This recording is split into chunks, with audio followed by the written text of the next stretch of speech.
Charge మీరు sheet లో మాట్లాడినప్పుడు నేను విన్నాను కదా. వినండి వినండి వినండి కిరణ్ రాయల్ గారు వినండి. ఓకే, మా ఓకే మేడం గారు వింటాను, మీ చెప్పండి. పావలా బ్యాచ్ కి కూడా నేను ఏం చెప్తున్నానంటే, నువ్వు ఆడ లోకల్ గుంటావు, మేము ఎన్నో వేల కిలోమీటర్లు ప్రయాణం చేసి చాలా ప్రయాసపడి మేము ప్రసాదాలు తిని మాకు తెలుసు. కానీ ఈ టైంలో మీరు పంచినప్పుడు గాని చేసినప్పుడు గాని కిరణ్ రాయల్ గారు ఎప్పుడైనా ఏ స్టేషన్ కన్నా వెళ్ళి, తిరుపతి స్టేషన్ కి వెళ్ళి నువ్వేదైనా కంప్లైంట్ ఇచ్చిండుంటే ఆ కంప్లైంట్ నాకు చూపించు.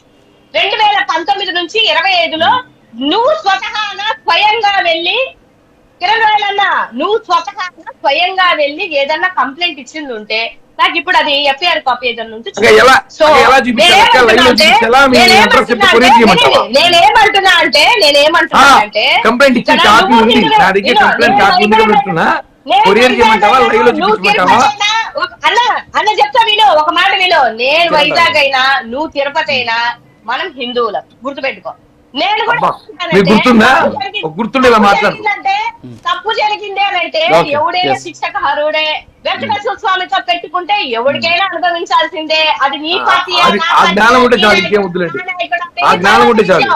నీ నాయకుడు ఇప్పుడు జరుగుతున్నటువంటి వాస్తవాన్ని బట్టి ఎవరైనా జరిగినా కూడా నేనే చెప్తున్నా, టీటీడీలో ఉన్న గత ప్రభుత్వంలో ఉన్న వాళ్ళందరినీ, తర్వాత డైరెక్టర్లను అందరినీ, మన మంత్రివర్గంలో ఉన్న వాళ్ళని వదలకుండా అందరి మీద యాక్షన్ తీసుకోండి, అందరి మీద ఎంక్వైరీలు వేయండి. ఎవరు ఏంటనేది కూడా ప్రజలకి తెలియాలి కదా.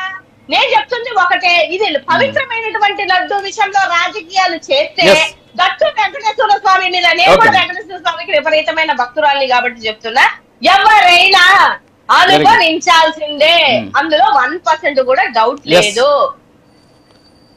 Okay madam, done. యా, పాలాడి వినయల్ గారు కంక్లూడ్ చేద్దాం ప్లీజ్, క్లోజ్ చేయండి. రాజు గారు వినిపిస్తుందండి? యా, మాట్లాడండి మేడం, మాట్లాడండి.